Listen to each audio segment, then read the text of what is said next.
మళ్ళీ పదవి ఇచ్చినావు కానీ గా ఆడబిడ్డలకు స్టాఫ్ నర్సు ఉద్యోగాలు ఇచ్చినవా? గది నీ నీతి, నీ జాతి. మరి మేము 7,000 ఉద్యోగాలు స్టాఫ్ నర్సులు ఇచ్చినాం. ఇవాళ నీ అల్లుని నీ కొడుకుని మంత్రిని చేసుకున్నాం.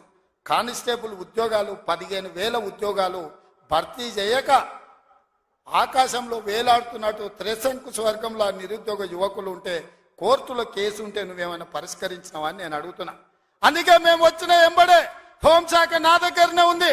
డీజీపీని ఇతర అధికారులను పిలిచి సమీక్షించి వేలాది మంది నిరుద్యోగ యువకులు ఈ రోజు నిరుద్యోగులుగా అమీర్పేటలో లేకపోతే అశోక్ నగర్ చౌరస్తాల్లో, దిల్సు నగర్ చౌరస్తాల్లో ఇంటికెళ్ళి తల్లిదండ్రులకు మొహం చూయించుకోలేక నిస్సారంగా జీవితం గడుపుతున్నారు. వాళ్లకు ఉద్యోగాలు ఇవ్వాలని కోర్టుల్లో ఉన్న కేసులను ఇవాళ త్వరితగతిన పరిష్కరించాలని ప్రయత్నం చేసినాం.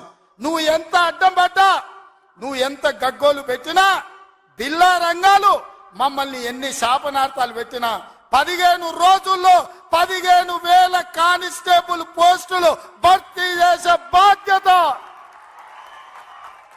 15 రోజుల్లో 15,000 కానిస్టేబుల్ పోస్టులు భర్తీ చేసే బాధ్యత మా మంత్రివర్గం తీసుకుంటుంది.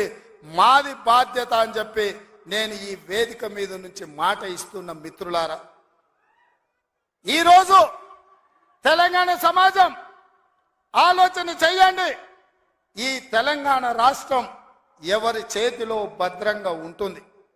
ఈ తెలంగాణ రాష్ట్రం త్యాగాల పునాదుల మీద ఏర్పడ్డ ఈ రాష్ట్రం ఎవరు భద్రంగా కాపలా కాస్తారు? ఎవరు భద్రంగా ఈ రాష్ట్రాన్ని అభివృద్ధి పదం వైపు నడిపిస్తారో మీరు ఆలోచన చెయ్యండి. మేము వచ్చే 60 రోజులు కానే లేదు, 2 నెలలు ఇంకా పూర్తి కాలే. 7 తారీఖు వస్తే 2 నెలలు, 7 తారీఖు ఇంకా 5 రోజులు తక్కువనే ఉంది. అప్పుడే 6 గ్యారెంటీలు అమలు చేయలేదంటాడు సన్నాసుడు. ఆయనతోని శాత కాదు ఎట్లా చేయడంటాడు.